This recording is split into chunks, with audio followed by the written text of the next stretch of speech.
देखिए, सबसे बड़ी बात है कि सिंधिया ने मुझे लगता है बहुत ही सोच समझ के फैसला लिया। उनका जो ससुराल पक्ष है, इन-लॉज हैं, वो भारतीय जनता पार्टी के साथ जुड़े हुए हैं। दूसरी सबसे बड़ी बात है कि उनकी दादी, कहा जाता है हिंदुस्तानी परंपरा में कहा जाता है कि जो बेटा होता है वो पिता की तुलना में दादी के ज़्यादा करीब होता है। भाजपा जनसंघ के पहले हिंदूवादी ताकतों का एक बड़ा केंद्र रहा है। ग्वालियर और उसके सरपरस्त रहे हैं सिंधिया परिवार के। सिंधिया राजमाता जो सिंधिया हैं वो लंबे अरसे तक संगठन भाजपा की संरक्षक रही हैं और उनके लिए उन्होंने तन मन धन यानी अपना महल दिया, पैसा दिया। एक बार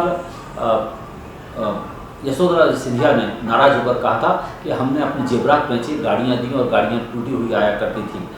दरअसल सिंधिया परिवार के योगदान को भाजपा नहीं भुलाना चाहती है और यही वो मौका है जब भाजपा ने सिंधिया को अप्रोच किया और सिंधिया उसके लिए सहमत हुए। आप पिछले दिनों प्रधानमंत्री की मन की बात सुनिए।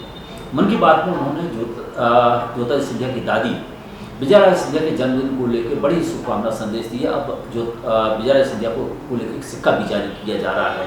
तो दरअसल कुल मिलाकर एक जवाब देने की कोशिश है, एक बड़ी परंपरा का संवाहक बनाने की कोशिश है। अगर ज्योतिरादित्य सिंधिया कांग्रेस में रहते तो राजमाता विजयाराजे सिंधिया की जो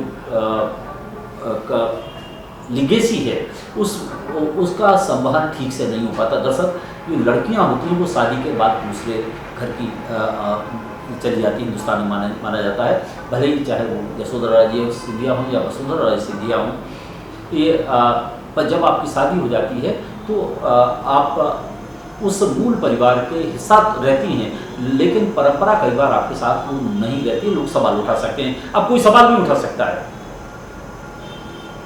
और यही कारण है मुझे लगता है कि लॉन्ग टर्म पॉलिटिकल स्ट्रेटजी के तौर पर ज्योतिरादित्य सिंधिया ने अपने परिवार यानी उनके ससुराल और उनकी आत्याएँ यानी युवाओं के कहने पर परामर्श करने के बाद में उन्होंने भाजपा में लिया। दूसरा सबसे बड़ी बात है कि सिंधिया के लिए संघ और संगठन में एक बड़ी भूमिका लिख रखी है। वो नौजवान हैं, ब्लू ब्लड लाइन के हैं, राज परिवार के हैं। उनके नाम की पहचान अगर किसी फॉरेन ट्रिप पे जाते हैं, कहीं जाते हैं तो उनको अपना परिचय देने की ज़रूरत नहीं है।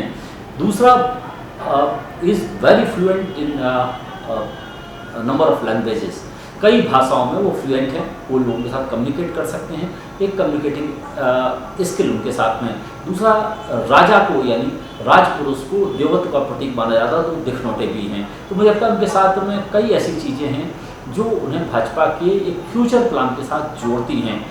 अगर उन्होंने धैर्य बनाए रखा तो भाजपा में उनका भविष्य है और अगर रुकावलापन दिखाया तो भाजपा में उनका कोई भविष्य नहीं है।